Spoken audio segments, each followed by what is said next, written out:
Powered by the 6.2 liter Hellcat supercharged Hemi, 707 horsepower, best in class in the production class for a family or for a four-door sedan. Also made it to an 8-speed transmission, different 8-speed than the Scat Pack, a higher torque capacity obviously for the additional power. It also maintains the fastest top speed for a production sedan at 196 miles an hour.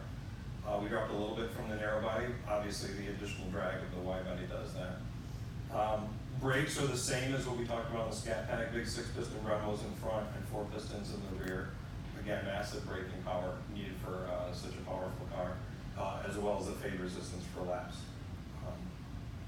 Suspension changes, I mentioned, they're a little bit different than what we have on the Scat Pack. This car actually is 38% more front spring rate. Significant change in front spring rate. And we also changed the bars in the front and the rear. So front sway bar went from 32 hollow to 34 hollow, rear went from 19 hollow to 21.7 hollow, an 18% stiffness change in the front, 52% stiffness change in the rear. Also comes equipped with the adaptive Bilstein suspension, street sport and track modes. Big change in the valving on this as well.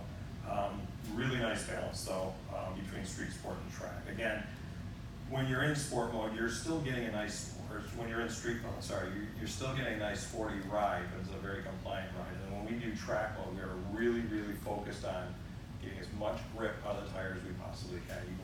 It's very clear that it's a very firm ride. First time available on the Charger Hellcat is EPS, electric power steering. Get the 3 modes with that as well. But we didn't stop there with the tuning on the car. Mark mentioned a different spoiler on the back. There is a unique spoiler on the back. We wanted a unique look, but we also wanted a little more performance. We got 30 counts of rear downforce on the new rear spoiler. And then in the front, on the bottom side, underneath the fascia, there's a short air dam, there's some tire spats, and then there's also brake ducts underneath. You gotta really get down on the ground to see them. Those 3 pieces drop front lift by 40 counts. Another nice change in front lift. So a really nice balance aerodynamically from the front to rear. Again, what does it all mean for performance? Because that's what it comes down to. 0 to 60 in quarter mile drop to 1/10 of a second, 3.6 seconds and 10.96 seconds.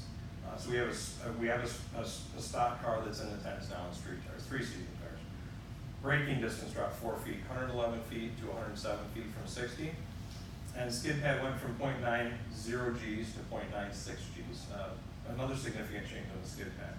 We put all that together on a lap on a 2.1 mile track, and we get 2.1 seconds per lap faster, 13 car lengths per lap faster. What's the G number again? 0.96.